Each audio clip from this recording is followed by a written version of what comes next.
Hey guys, Art Decline here, Average Picker.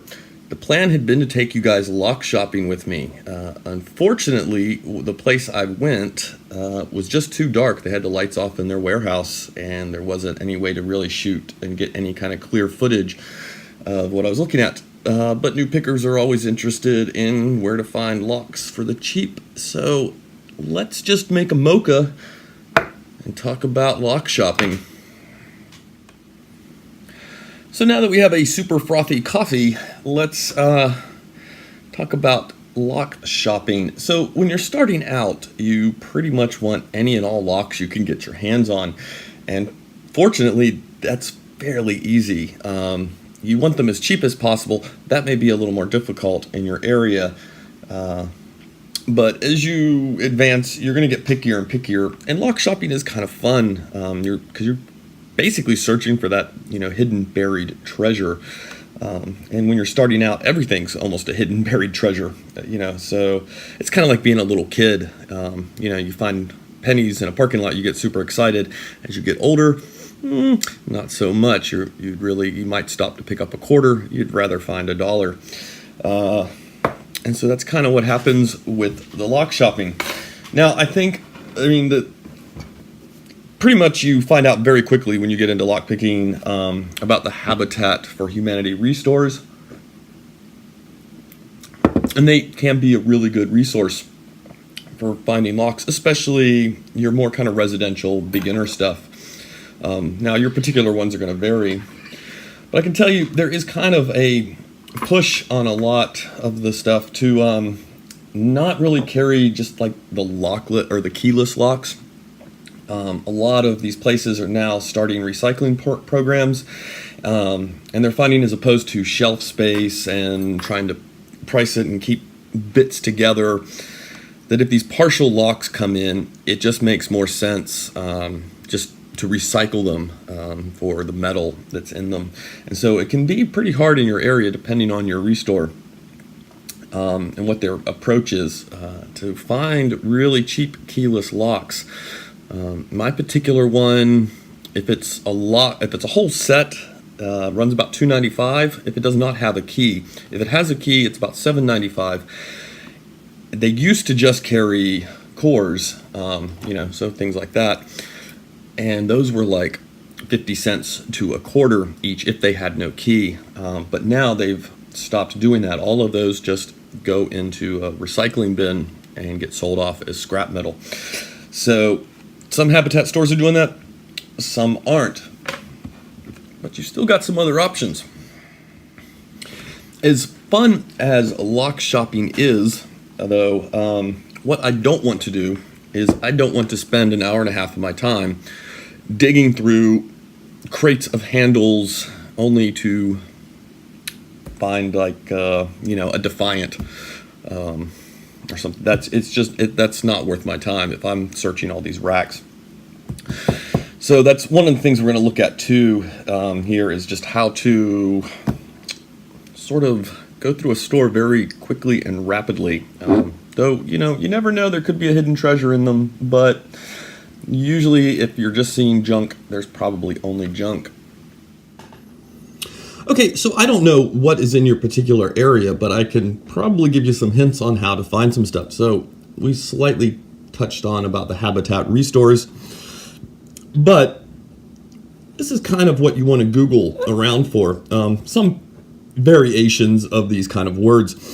You can look in your area for things that are described as upcycling, upcycled hardware, upcycled lumber, recycled hardware, used building supplies. Mix this stuff up. Upcycled building supplies, recycled building supplies, things like that. And you may be actually pretty surprised at what you'll find. In fact, here in Atlanta, we have quite a few Habitat restores, but it turns out we have a lot of used building supply stores too. I shouldn't say a lot. We've got 2 or 3. But you wouldn't have known that unless you just spend a lot of time driving around, or if you started Googling for these kind of terminologies. And this can turn up some really good stuff, but you will sometimes find, like in my case, basically just a large repurposed should probably be on here. Repurposed hardware, repurposed building supplies.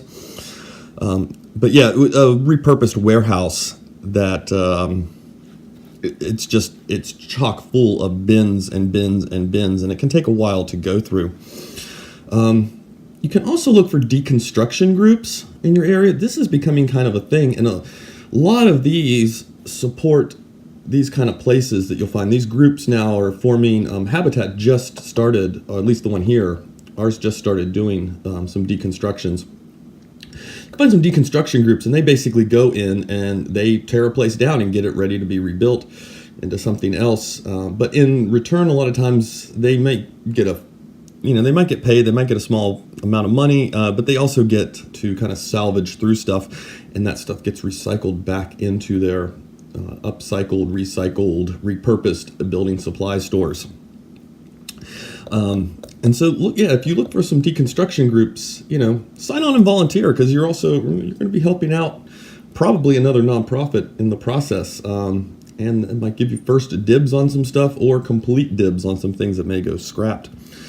Another thing to look for can be consignment and antique stores, and I've put an asterisk beside these because you won't necessarily find what you want at one of these, and finding locks at these is pretty, let's say it's slim, but you might be able to find somebody, especially at consignment stores, that at least has access to some locks, and if they know you're interested, they may start setting some aside for you. There's a lot of consignment stores. Some flea markets are sort of set up like it too, where you have a single vendor or person that kind of watches the register, let's say. And then the store itself is divided into sections, and those sections are actually stocked from different people who are paying rent to store things there and sell them. And they'll leave like little business cards and stuff. And so if you spot somebody that looks like they're hitting on lock hardware, you may want to pick up their card and just give them a call and say, hey, I saw that you have a lot of, commercial door handles, or you've got a few commercial door handles, you got some commercial tools, maybe even, just depending on what it is, or, you're finding old typewriters or something. Do you happen to have or come across any, old locks? If you do, I'd be interested. So that's kind of one approach you might be able to take with something like this, even though they don't directly have what it is you're looking for. So like I've said, you may find something big, but you don't want to spend an hour and a half digging through, a very poorly organized place that just has Rubbermaid bin after Rubbermaid bin, chock full of junk. Because a lot of times they'll just throw the hinges, they'll throw knobs, all of that just goes into kind of buckets. Those buckets get shoved onto shelves, and then the shelves are just labeled locks or door accessories or, door hardware or something like that. So there's some ways you can kind of cut down on the time you spend digging through all this rusty junk and getting tetanus. And one of those is really just know your doors. As you're out and about doing whatever it is you do, look at doors and get an idea in your head for all the different parts that make up a door, right? And so if you go into one of these large warehouses and you see maybe they have actually the actual doors themselves, and they have a whole entire row, you know what your house door looks like. If that row is all house doors, chances are their lock parts are all house lock parts, or all, residential locks. If, on the other hand, you see a whole row of doors and you start seeing things like solid metal doors, you see things like fire doors, fire exit doors, a lot of those are fireproof as well. That they could be getting some commercial stuff in that's going to have higher quality locks on it.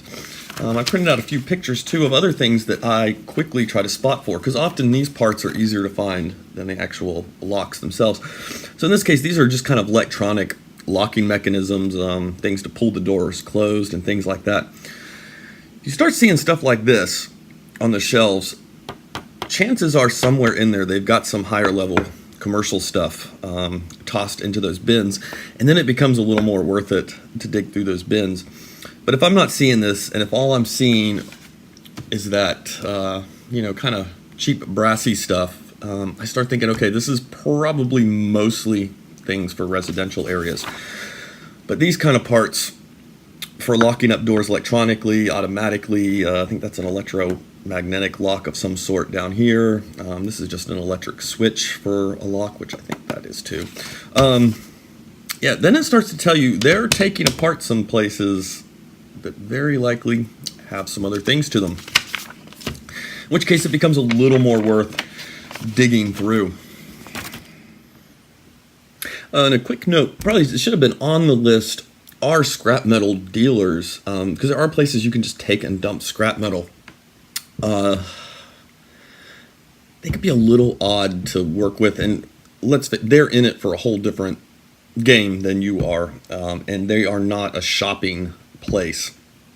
However, I'm not going to say that if you don't go and make friends with some of the guys there and let them know you want locks and you're willing to pay, and you're going to be paying above the scrapping price for them, that it might not become worth their time, if they happen to get an entire bucket already just full of lock stuff, to give you a call and hand it off to you. That said, I would say you're not really in a position, if you want to keep that going, to be haggling much, and you could very likely end up with a bin of mostly hinges, because they're not going to take the time to separate that stuff for you.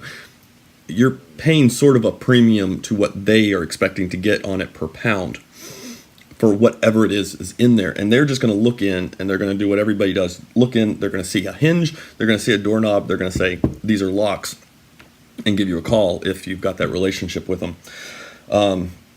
So you need to be prepared, because you can't keep showing up there and going, those aren't really locks. That's not really what I'm looking for. Well, I want these 3. That's not their game. That's not their business. So you need to be prepared to end up with a lot of junk, which you may then be just turning around and recycling back to them. But it's worth noting that could be a direction to potentially go. So what to pay for a lot of this stuff? Man, I don't know. That's on you. That's on me too. And I make some horrible paying mistakes sometimes, and other times I get some really good deals. If they just have no idea, because a lot of stuff isn't marked. Sometimes it's just a volunteer running the register. I try to tell them essentially what I can get keyless locks for, or something similar at other similar type places. And then I just kind of play with them, play with the price a little bit, depending on, how often I'm going to come back. Places I'm going to keep coming back to, I'm a little more willing sometimes to pay a tiny bit more, just because I want to catch that good deal when it comes through. I have been to some places, and if the lock has a name on it, they will look up the name, and then they usually go about half price. And that can be a little worrisome, and it can sometimes work in your favor. Like if you find a Schlage Everest or a Schlage Primus, if they just look up Schlage, chances are they're going to find the lower priced ones. You'll get a good deal on it. But the problem is, even some asses and stuff, those can get really pricey. And if they look up and they're like, oh, we got a $75, $80 lock, we're going to charge you $40 for it. You may have to be prepared to stand there and talk to them for a minute about that. Maybe that's worth it to you. Like I said, that's I can't tell you how to price whatever it is you find that you want to purchase but don't want to pay too much for. Okay, so our mocha is done, and hopefully you got something a little bit out of that. Learning to Google search for these kind of stores is kind of the key. Chances are you have something in your area or roughly nearby that is doing something around the lines of collecting up and repurposing used hardware and selling it back. And it's just a matter of going about trying to find that place. There we go. That's it for this video. All right, guys, I will talk to you later.